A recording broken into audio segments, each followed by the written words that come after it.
irmãos, mais uma vez a gente está aqui e vamos fazer mais uma vez uma leitura do nosso Evangelho, compartilhar o nosso Evangelho no lar.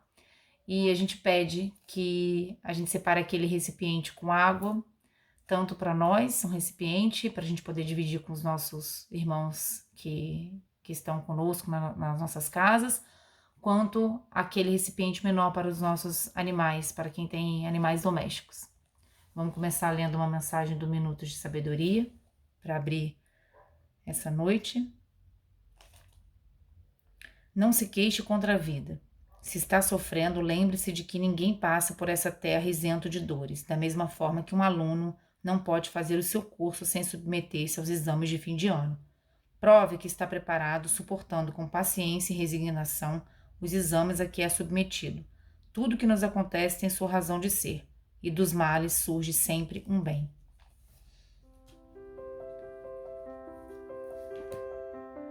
Divino amado Mestre, Pai de infinita bondade e infinito amor, espiritualidade amiga, nossos mentores espirituais, queremos pedir a permissão para que possamos mais uma vez, aqui reunidos em Seu nome, Senhor, abrirmos esse Evangelho e extrair uma mensagem que é sempre importante para nós, e queremos pedir, Senhor, que abra os nossos pensamentos, que faça com que essas palavras sejam fluidas em nossas mentes, como aprendizado, como comprometimento, como crescimento e desenvolvimento espiritual, e que os ensinamentos trazidos aqui possam ser transformados pouco a pouco em nossas ações, do bem para o bem. Pedimos, Senhor, que ilumine esse estudo e nos direcione, que assim seja. A gente vai abrir aqui o Evangelho de forma aleatória e vamos ver a mensagem que hoje vai ser trazida para nós. Capítulo 14. Honrai ao vosso pai e à vossa mãe, a parentela corporal e a parentela espiritual.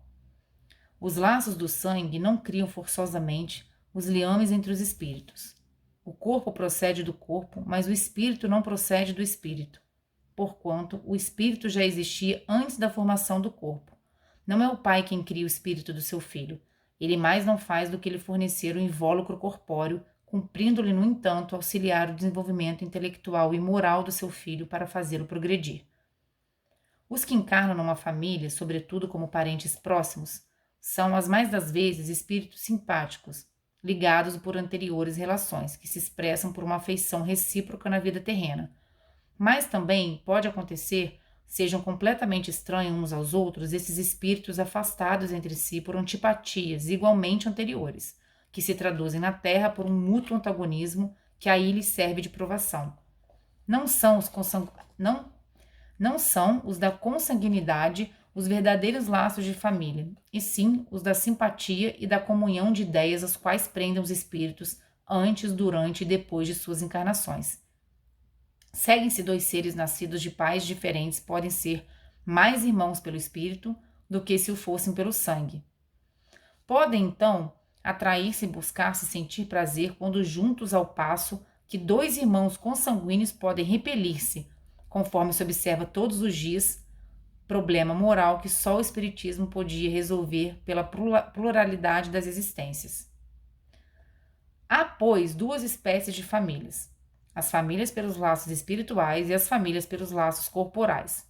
Duráveis as primeiras se fortalecem pela purificação e perpetuam no mundo dos espíritos, através das várias migrações da alma, e as segundas, frágeis como a matéria, se extinguem com o tempo e muitas vezes se dissolvem moralmente, já na existência atual. Foi o que Jesus quis tornar compreensível, dizendo de seus discípulos: aqui estão minha mãe e meus irmãos, isto é, minha família pelos laços do Espírito, pois todo aquele que faz a vontade do meu Pai, que estais no céu, é meu irmão, minha irmã e minha mãe. A hostilidade que lhe movia seus irmãos se acha claramente expressa em a narração de São Marcos, que diz terem eles o propósito de se apoderarem do mestre sob o pretexto de que este perdera o espírito. Informado da chegada deles, conhecendo os sentimentos que nutriam a seu respeito, era natural que Jesus dissesse, referindo-se a seus discípulos do ponto de vista espiritual: eis aqui meus verdadeiros irmãos. Embora na companhia daquele estivesse sua mãe, ele generaliza o ensino de que maneira alguma implica haja pretendido declarar que sua mãe, segundo o corpo, nada lhe era como espírito, que só indiferença lhe merecia. Provou suficientemente o contrário em várias outras circunstâncias. Pois bem, é essa mensagem curta, mas não menos importante do que todas que são trazidas para nós. Ele quer dizer sobre a nossa verdadeira parentesco, né, espiritual. Nós sabemos que as famílias que a gente nasce, os nossos irmãos, os nossos pais e as pessoas que nós temos aqui como parentes no nosso mundo material, isso é vivido, né, de outras existências. A gente vem de um laço espiritual de outras existências e a nossa verdadeira, né, o nosso verdadeiro parentesco é o parentesco espiritual, que ele não morre nessa vida quando a gente desencarna, quando um parente desencarna, e muitas vezes a gente vem de outras existências e vai para outras existências com os mesmos parentes, com a mesma família. Então, nós sabemos também que os nossos amigos e os nossos irmãos não são menos importantes por conta de não serem família de sangue. E às vezes nós podemos ter muito mais empatia por um irmão que não é de sangue do que pelos nossos irmãos consanguíneos, pelos próprios irmãos consanguíneos, né? Então, quando a gente tem essa indiferença e essa diferença que ele chama aqui de espíritos, né? Ele fala antagonismo, né?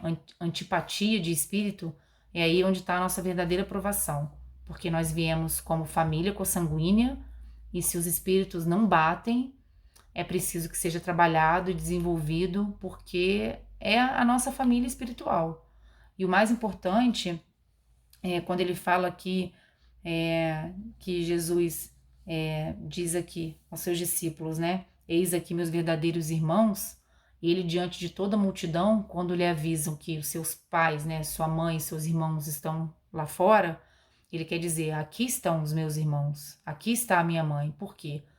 Todos os irmãos e todas as pessoas para Jesus, né, que seguem o caminho do Pai, que seguem o caminho de bem e que olha o próximo como olha a si mesmo, para ele é o seu irmão, é a sua família, é o verdadeiro irmão, né, espiritual. Então, a gente vai ficar com essa mensagem aqui e é importante a gente refletir que, independente das pessoas, né, que nós não temos o laço no mundo terreno como família, as pessoas que precisam da nossa ajuda, as pessoas que precisam do nosso olhar e do nosso cuidado, nós não temos apenas a obrigação, né, diria, ou a necessidade de cuidar apenas dos nossos irmãos, das nossas famílias de sangue, porque todos eles são os nossos irmãos diante do Pai. Então, toda a nossa caridade, toda a nossa solidariedade e todo o nosso cuidado deverá ser feito a todos os irmãos, né, que a gente não faça distinguir, porque simplesmente não é de sangue, mas ele pode ser a nossa família espiritual. E a gente vai fechar a nossa leitura de hoje com essa mensagem e vamos agradecer mais uma vez por esse momento e por essa oportunidade. Senhor, queremos agradecer por mais uma vez estarmos aqui, trazendo para nós uma mensagem como aprendizado, como crescimento, como entendimento. E somos, Senhor, a cada dia chamados. Somos a cada dia desafiados por nossas provações, pelos nossos desafios, pelas nossas dificuldades. A cada dia nós temos as nossas provas para o nosso crescimento, para a nossa evolução, para que nós, Senhor, possamos enxergar os nossos irmãos como verdadeiros irmãos, para que nós possamos entender a nossa verdadeira existência. Nos direcione, nos ilumine, nos encaminhe. Pedimos, Senhor, que proteja as nossas mentes, proteja os nossos corações, amplie, aumente, traga cada vez mais a nossa fé em Ti, Senhor, o amor, a esperança, independente de qualquer circunstância, de qualquer situação, de qualquer provação que estejamos vivendo, que a gente não possa e não precise jamais desistir desse caminho, dessa fé e dessa esperança que o Senhor nos mostra e nos encaminha. Pedimos que ilumine a nossa semana e fique conosco agora e sempre. Que assim seja, Senhor. Graças a Deus.